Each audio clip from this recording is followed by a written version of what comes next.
Everyone, Jacquie Edwards here. Thank you so much for joining me.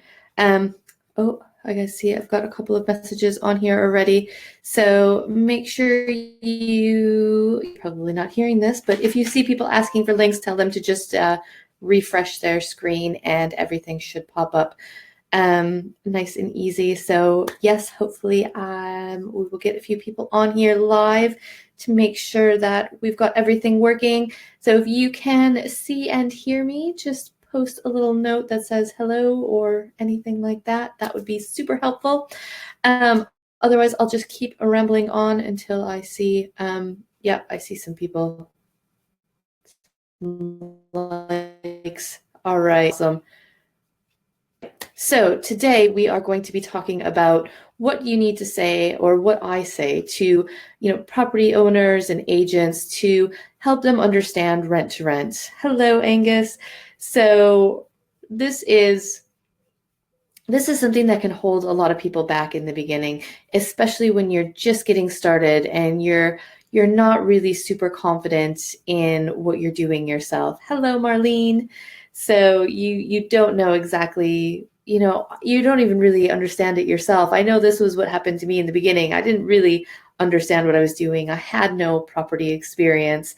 So I didn't really know what to expect or what was going to happen. So I found it really difficult and really, really nerve-wracking to, just go to an agent or to go to a property owner and say, hey, I want to manage your property for the next 5 years.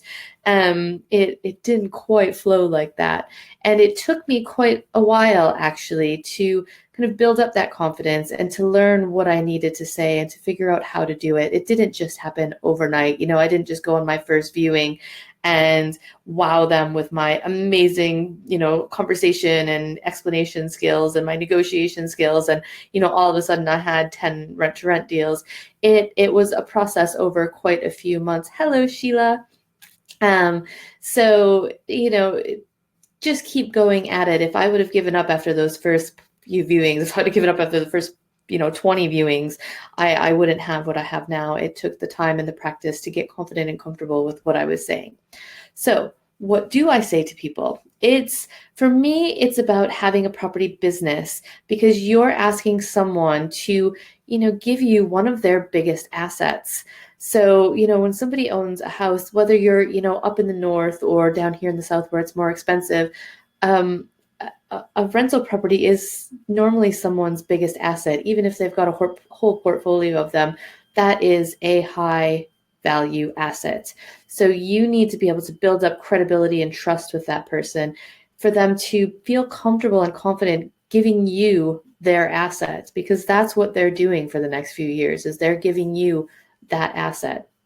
So, yes, this Barry is being recorded, so you'll be able to just pop on the Facebook page later and you'll be able to watch it. So for everybody else that's on here, you can watch all of these later. I'll keep them on the page. Probably upload them to YouTube as well, so that they're on my YouTube channel. Anyways, so it's about building up that confidence and that trust. So I try to tell people it's not about, convincing someone that they should work with you. It's about showing them why you are a great option, why they can rely on you, why they can trust you, and that, you'll be able to take care of their asset, you'll value that asset, and they will come out the other end with an asset that's still in great condition, if not better condition, and their, regular rent every single month without having all the stress and hassle of managing the tenants themselves. Now, again, so a lot of property strategies that I've seen, and I've done property training courses, I've taken them, I've tried a few different things.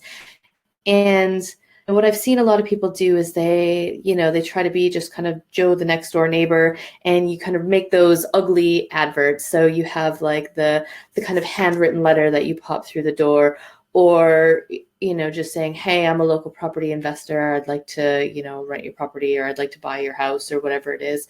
Or, you've got the kind of ugly, what are they called? The bandit boards. You kind of say, sell your house fast, call me on this number, or text me here. Those are great for some strategies. I don't think that's a great thing for rent to rent, because if you're asking somebody to sell their property, then that's a clean break for them. They don't really care what you do with the property afterwards because it doesn't affect them. They've got their money, they've cut clear, and they've moved on.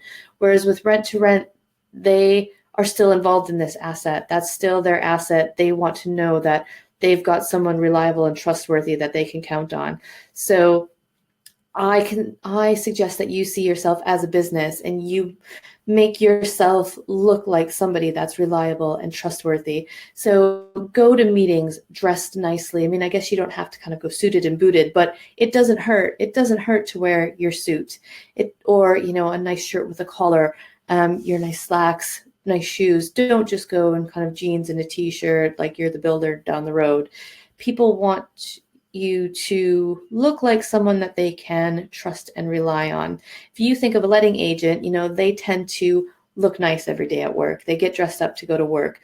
You're doing something similar. You're trying to negotiate these deals with the property owner. So the first step is to kind of make sure you look nice, that you're clean, that you're dressed well, and that you look like a business person.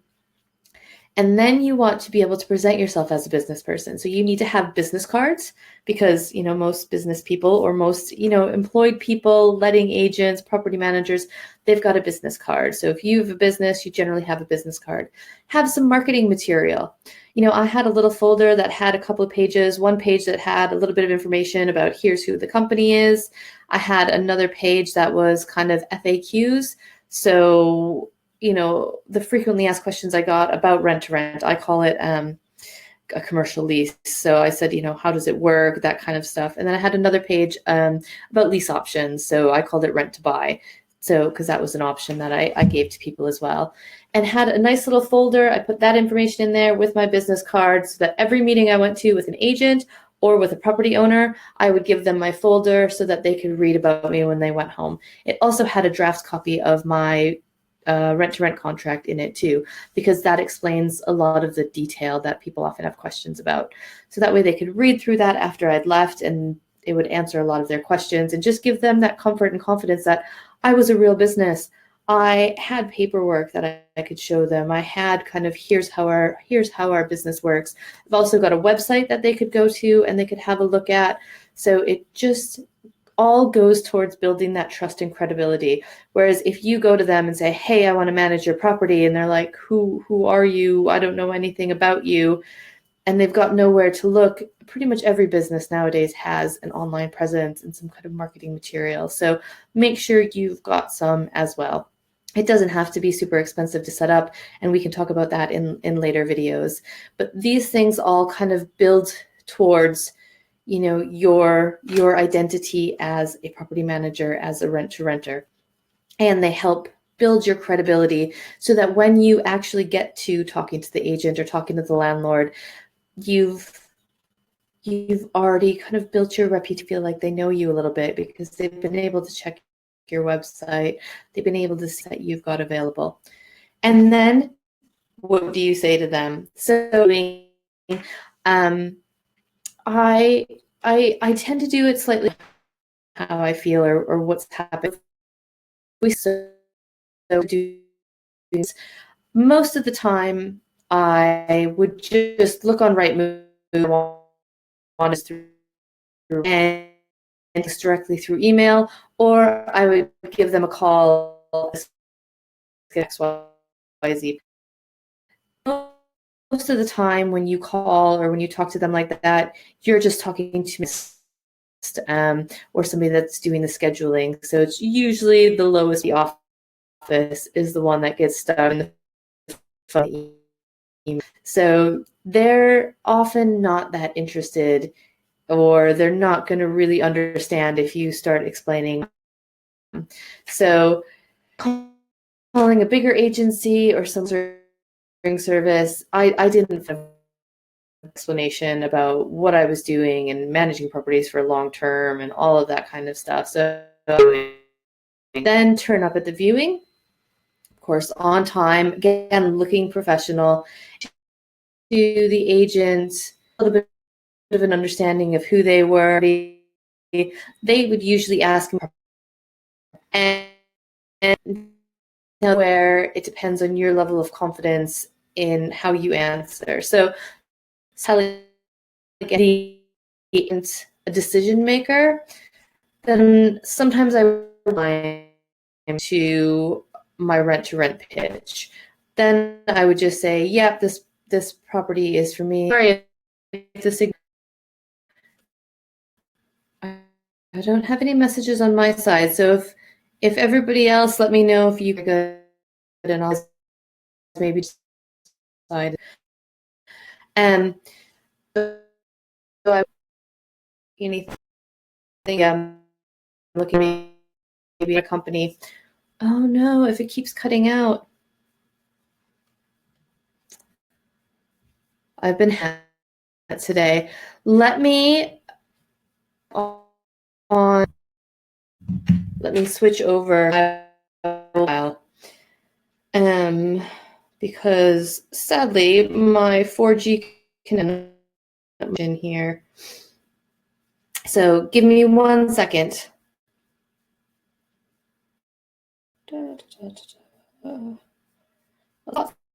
Spot.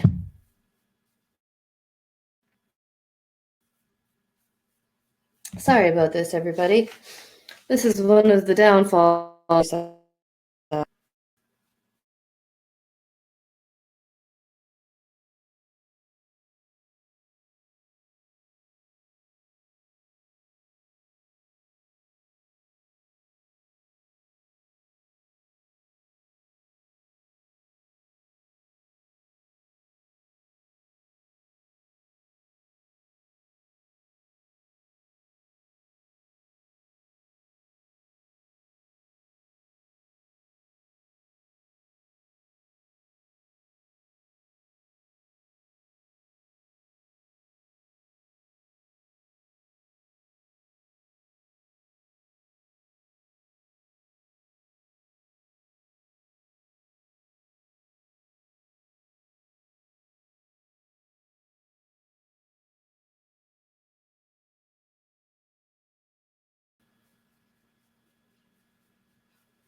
Hello? Oh, there we go. I might be back. Let me know if you can see me and hear me. Anybody out there? Hopefully it didn't kick everybody off in this whole big mess.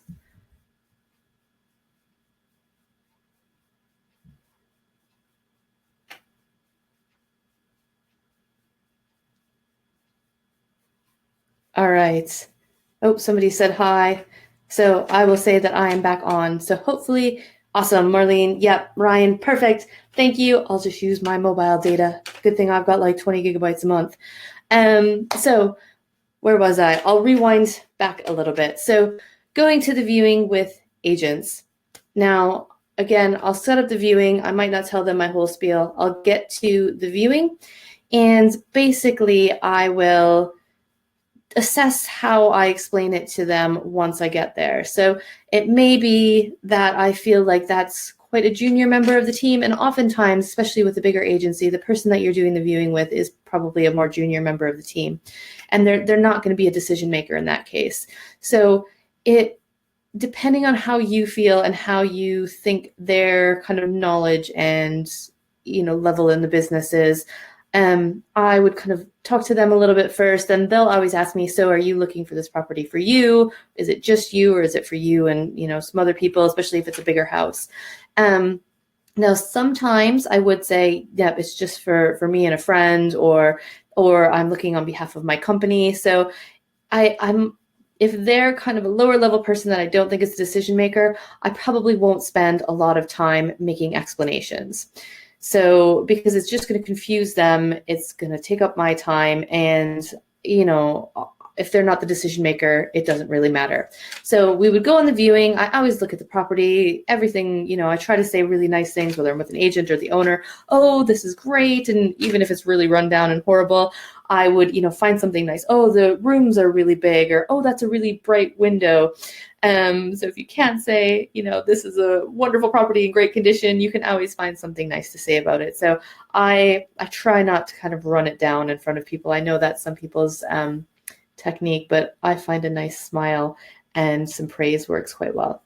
You can point out things that are wrong. So you can say, oh, that the oven looks a bit old, or, oh, when was the last time the kitchen was remodeled, that type of thing, and go from there. So that's how I would do the viewing. And then at the end of the viewing, if I'm interested in the property, which usually I am, I would say, yep, this property looks really good. I do something slightly different. And I'm interested in putting in an offer. Would it be possible to get your manager's contact details, and we could set up a meeting with him so that I could go through how we work, because we're looking to take the property on a long-term basis. So that usually helps me to get to kind of the next person in the system. So I haven't spent all the time confusing that new guy that doesn't really care that much, but I'm still including him in the meeting with the owner because I don't want him to miss out on his commission if this all works out. So I want him to be a part of it, but I want to make sure I'm getting to the decision maker. So they'll normally give me their card, or they'll give me their manager's name or whatever, and then I would go home, and generally I would email people because I do a lot better via email than talking on the phone. I hate talking on the phone. And so then I would set up that meeting and kind of walk them through what I do. And I'd also give him my folder of information so that he could take that back to his office and give it to his boss or read it through himself. Otherwise, if I'm at the viewing and maybe it's a smaller agency, so I think the person I'm doing the viewing with is maybe the managing director or the owner of the company, then I would spend more time talking through with them what I'm doing, building up the relationship, and making sure that they understand a little bit more about what I'm doing, because I've got that great time there. I'm there with them one-to-one. It's time to build that relationship. And I'll cover exactly what to say in a second, but that's how I would deal with agents. So depending on if I think they're decision maker or not is how much I'll explain to them. It's really similar with the property owner, although they probably already kind of know what you're doing because you'll have done some kind of direct marketing. They'll have called you and they'll get you out to the property. So again, I would look around, tell them, wow, this is an amazing house. You've done such a great job. Because everybody likes to hear they've done a good job. No one wants to hear your house is run down and shit, your tenants are crap, and you've done a terrible job. That's not how you win business generally. People don't like to hear that. Even if they know that they've done a terrible job and everything's crap and falling apart, they don't want you to tell them that. They know that themselves. They want you to you want to build the relationship and get it off on the right foot. So you want to make them feel warm and fuzzy inside, basically. So try not to tell them their house looks like shit. Try to find the good things to kind of point out. Again, wow, it's got some really bright windows in here. This room gets some great sunlight. This is a really good sized room. Oh, this is perfect for what we're doing. You can say things like, oh, that room is probably a little bit too small for us to be able to use, and, things like that. But don't tell them they've done a shit job and make them feel bad. That's not how you win business. All right, so then you're there, you've looked at the property. How do you explain what you're doing? Again, it's coming from a business standpoint. So what does your business do? So try to take like your feelings and nervousness out of it. It can be kind of a stressful situation, especially when you're first doing this and you take a lot of it personally. So you're thinking, oh, this is me. They're either buying me or they're not buying me, or they don't believe in me, or they think I'm an idiot and don't know what I'm doing. It's not you, it's your business. So if you almost take one step back and pretend that you're just an employee of your business. So think, what a letting agent doesn't take it all to heart when they're trying to kind of take a landlord on and manage their property. Most of those letting agents, yeah, they want it because they want to get their money and they want to get their commission, but it's the business. So this is the business model we follow. If it works, it works. If it doesn't work, it doesn't work. So try to take that step back, and that can help you just kind of calm yourself down and not take it too personally. But you want to explain it as a business and give them a business reason for why this is going to work. So what I say to people is, I'm a relocation agent. I work with companies in the local area to help house their employees. So that's kind of my first kind of sentence, basically, of explaining here's what we do in a super quick, high-level way. Now, if you're working with students, you might want to say, I work with universities in the local area to help house their students. Or maybe you want to work specifically with the hospitals. So if you've got hospitals in your area, I work with the hospitals to help house their, doctors and nurses or whatever you're housing. So you can tweak it a little bit depending on your area and what your actual tenants are going to be. So that's that's up to you and kind of your business model. So again, I'm a relocation agent. I work with companies in the local area to help house their employees. If you don't feel comfortable saying a relocation agent, then you can maybe kind of find some other term. For serviced accommodation, relocation agent works quite well because again, you could be working with companies and you're getting a lot of the kind of business clients coming into your property. That makes complete sense. Or you can say, I work in the serviced accommodation industry. I work with businesses in the local area and we house their contractors on short-term contracts, something like that. But make sure it's, think it through. Feel what works for you. Try out a couple of different things to see what works for you and what you're comfortable with, that you can explain to people what you're doing so that they can get it quickly and easily, because you don't want to spend hours or minutes and minutes explaining things around and around and around in circles. You want it to be, and they want it to be. They want something super simple that they don't have to think about. And for me, most people have heard of a relocation agent. They might not know exactly what they do, but they've heard of it. And for me, again, I feel like that's what I do. I help people relocate. So my tenants are moving from one city, they're moving to Oxford. I'm helping them relocate to Oxford by finding them a place to live. Or they might already be in Oxford. They're relocating from one house to the other, from one side of town to the other side of town. I feel comfortable saying I'm a relocation agent because I feel like that's what I do. I help people relocate. Because ultimately, at the very end of the day, the tenants are my end customer. That's where I'm getting my money from. So my landlords are one of my partners in my business. The tenants are my customer. So as a relocation agent, I'm helping my customer to relocate to a new house, preferably mine. So anyways, but see what feels right to you and what works for you. Next step is, so I'm a relocation agent. I work with companies in the local area to help house their employees.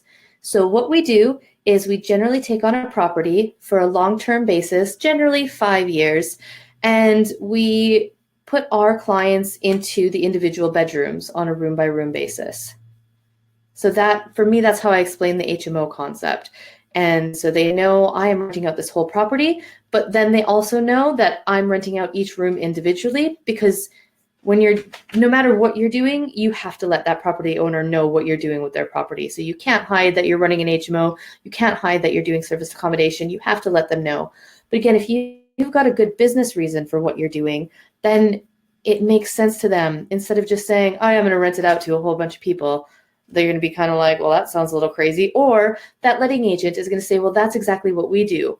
So if you say we work with landlords to help find tenants, that letting agent is going to be like, well, I work with landlords to help find tenants. So, why am I talking to you? You're my competition. Whereas if you've got a different business than that letting agent, so you work with companies and their employees, or you work with hospitals and their employees, or universities and their students, then you've got a different business model, and it helps them to see how you can work together. So they find landlords and you find companies, and that's how you guys can work together. So it's making sure that you're not too competitive with them so that they're scared of working with you. And again, with the property owners, you want to give them a good business reason, because the next question that they'll often ask is, how can you guarantee my rent? And it's easier to say, well, this is my business model. I've researched the area. This is my business. This is how I do things. That's how I know I'm going to be able to pay you every month, because I've got a business model, processes, procedures behind me, versus them saying, well, how can you guarantee my rent? And you not really having an answer for that. So when people ask me, how can you guarantee my rent? I say, well, this is my business model. These, here's some of the companies that I work with. So it is good to know a couple of companies in the local area. So in the beginning, I didn't have direct contacts with these companies, so stuff like BMW. So I would say I work with companies like BMW. They've got a big fat plant in Oxford. BMW, the hospitals, or the companies at the business park. And that was enough information for anybody that ever asked me who I worked with.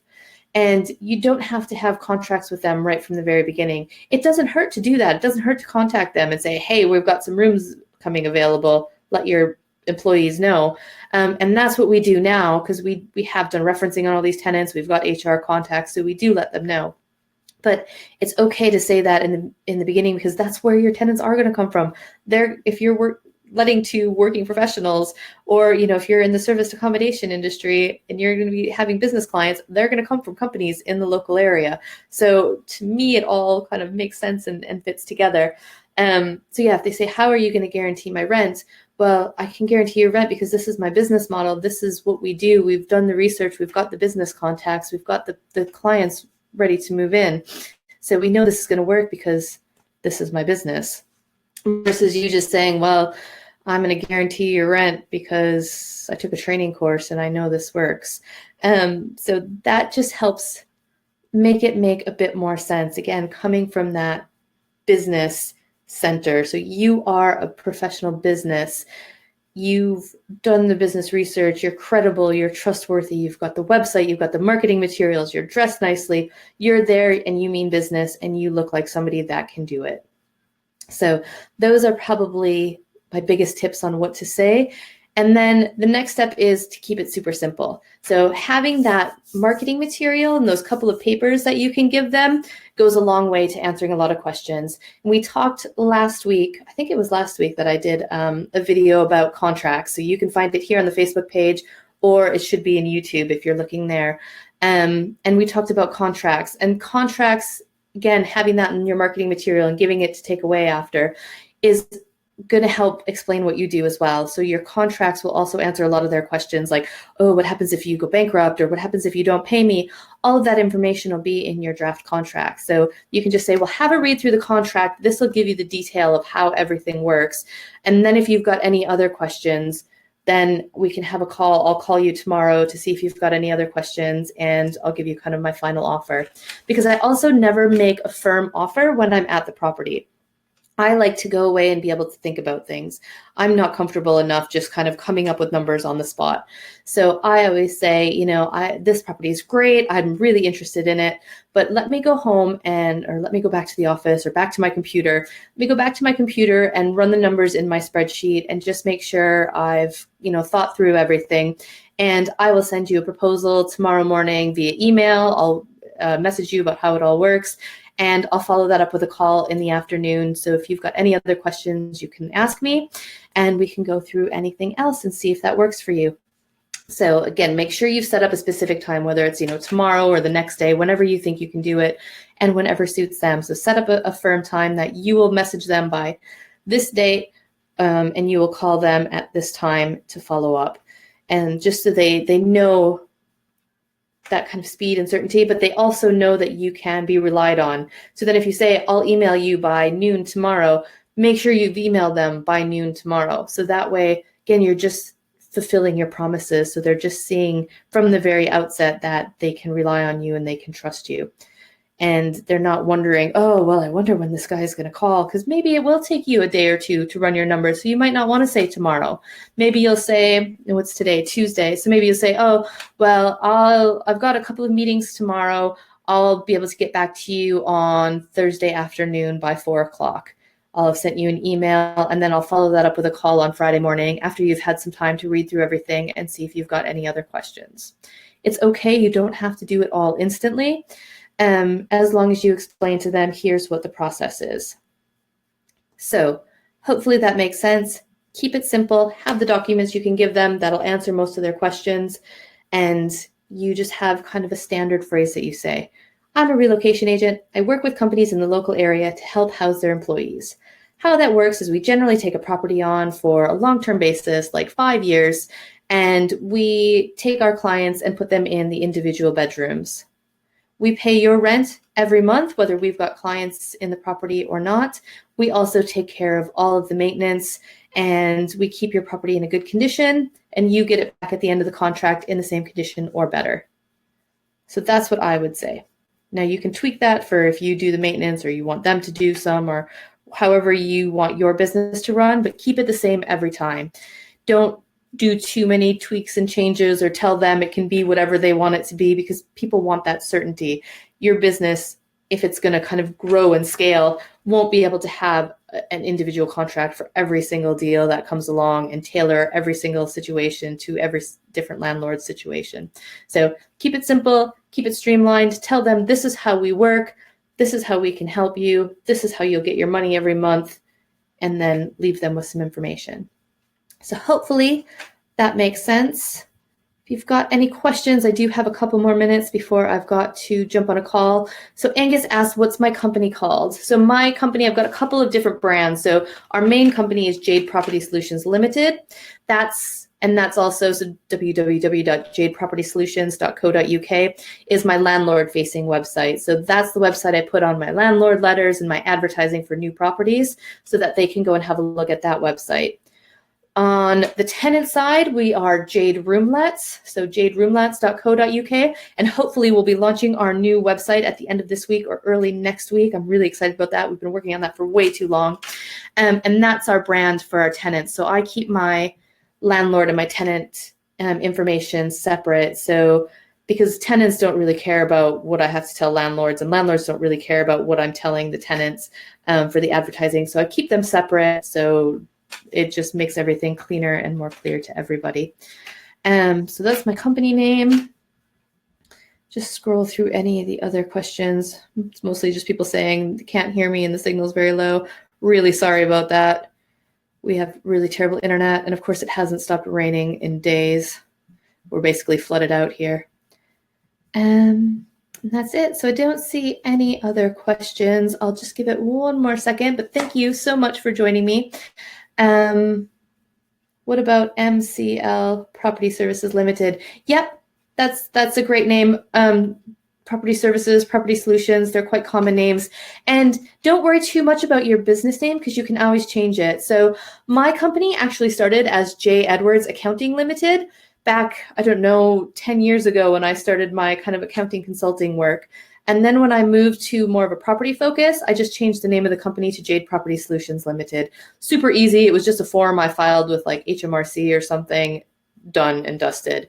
You can also set up the trading as names. So if you don't want to be MCL Property Services Limited at some point in the future, and just like we've got Jade Roomlets trading as, or we've got Jade Property Solutions trading as Jade Roomlets, which is kind of long to say. So we've got Jade Roomlets is not its own limited company. It's within Jade Property Solutions, so all the finances are all in there.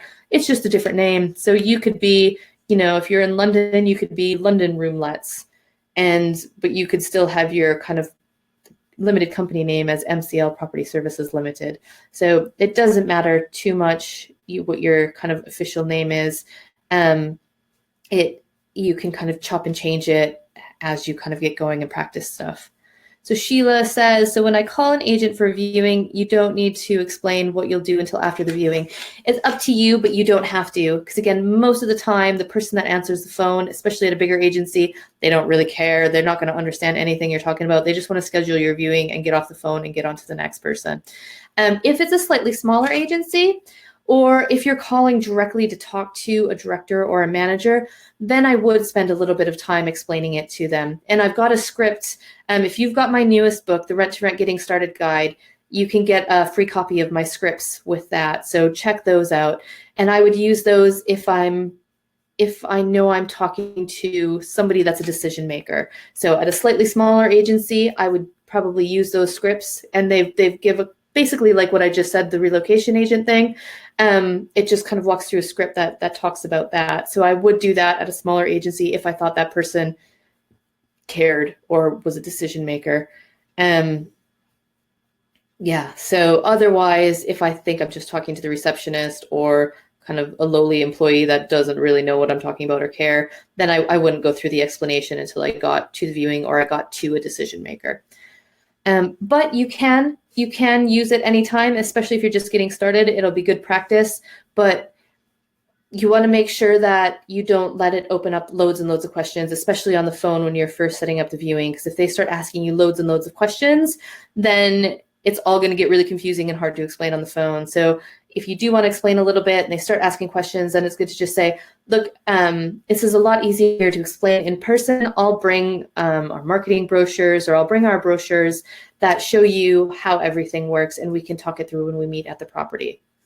So it's okay to kind of pull yourself out and say, let's stop talking in detail on the phone.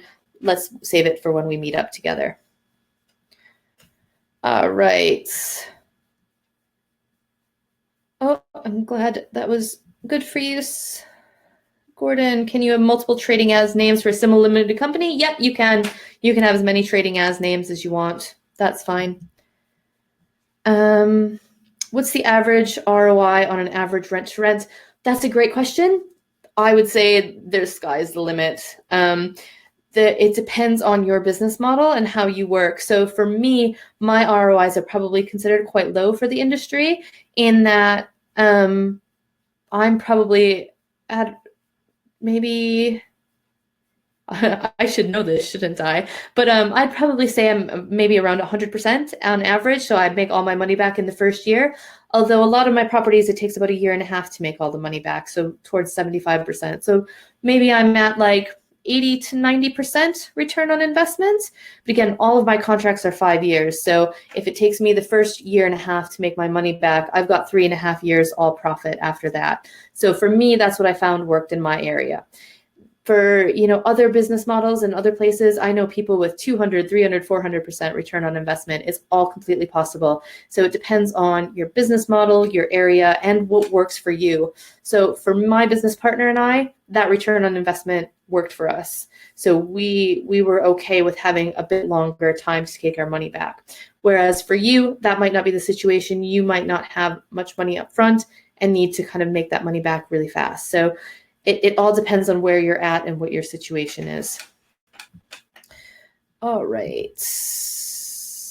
How much is the initial outlay? I'd say at least £5,000 on average. Again, depending on your area, some places like inner London, you might be a little bit more expensive.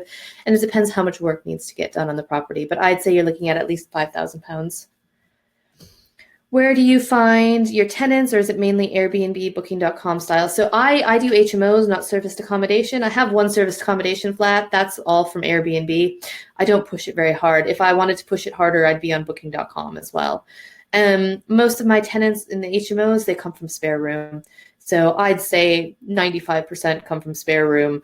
There might be a few others from like Gumtree. We do get some word of mouth now, especially a bit more lately, but yeah, 95% from spare room. This will be probably the last question because I've got to pop out for a couple of calls. So Sheila says, some agents want to have details of people coming to live in the property. How do you deal with that? So I would say, and some of them want to for the right to rent things because they've got to kind of make sure everybody has the right to live in the UK. And what I would say is that it all depends. We can't give you their names up front because it depends who needs a house once we get everything up and running. So we do all of the right to rent checks, and we check and make sure everybody's able to live in the UK and that they've all got jobs and that they meet all of our criteria. And once we've got that information, we can send it to you if you want, and we can send you contracts to you or the owner, once we've got everything settled. But based on our business model, we do have a higher turnover of tenants, so they tend to move in and out a lot more often. So that's how I explain it to people. So I say, we can give you their information, but not until after they've moved in, basically, because it's such a different business model. And that's why it's really coming to it from a business mindset of, here's my business model. And that's a lot of what my kind of relocation agent thing is it starts to make them think and see that I'm working with more short-term tenants. So even though most of my HMOs, they're there for at least 6 months, and I'm not focused on the short-term tenant market with my HMOs, I like to let the landlords and agents think that that's what I'm working in. They think I'm working in the short-term market, and that's where they think my profit is coming from then as well. So that's how they see that I'm making money, because people need to see how you're making money. So if you explain it to them so that they can see, here's where your profit is, then they can see, well, that's how she guarantees my rent, because I can see where she's making money. I don't want to go through the hard work of having short-term tenants and people that are constantly moving in and out. So when they ask you, I want to see who's moving and living in the property, you can say, well, I can show you that as people move in and out, but I can't do it before they move in, and they don't stay for, they don't often stay for that long of a term. So we've constantly got moving tenants. I do the same thing with my HMO licenses. So I pay for all the HMO licenses, but the council often has on their form, I fill out the form online, and it wants a list of the tenants that live in there. I just write, this is an HMO, the tenants are constantly changing, I'm the one responsible for the bills. And they've never come back and asked me for a list of the tenants that live there. So it's just kind of making sure you can tie it in with your business model. All right, what if you want to use another HMO specialist agent to manage the property for you? That's probably a whole different conversation. That works fine if you can still get a profit for yourself out of it. So I'd say if you're using another agent to manage the property for you, they're going to be charging you fees for tenant find, and they'll be charging you a management fee. That management fee isn't generally a percent of your profit as the rent-to-renter. It's a percent of the gross rent. So if you're paying the owner £1,000 a month and you're grossing, your gross rents are £2,000 a month, so maybe your profit is about $500 a month. That 10% agency fee is not going to be on that $500 a month. It's going to be on that £2,000 a month. So that's going to take a big chunk of your profit, but it's totally doable, especially if you've got a good profit in your property. All right. So thank you very much for joining me. If you want to see more, check out the rentorentacademy.co.uk. We've got lots of information, or one of my books. I've got one here. So this is the one you should check out if you want templates and kind of documents to be able to download. That's the best place to go. You'll get a whole load of free downloads. Yeah, so that's perfect. All right, I do have to check out now. Gordon, I mean, what if there's a non-HMO specialist managing at the moment? Yep, then that's how you can, say I'm an HMO specialist and kind of sell yourself that way, even if you're working with an HMO agent as a partner. So yeah, that totally works. Again, it's just making sure you've got enough profit to have somebody else manage it, or if that's your business model, being able to really say, yes, I'm a specialist. This is what I do. This is my business. I specialize in HMOs, so I know how to manage your property. All right. I am going to head off. I hope you have a wonderful day, and I hope the sun shines wherever you are. It's certainly not shining here, but I will see you again next week.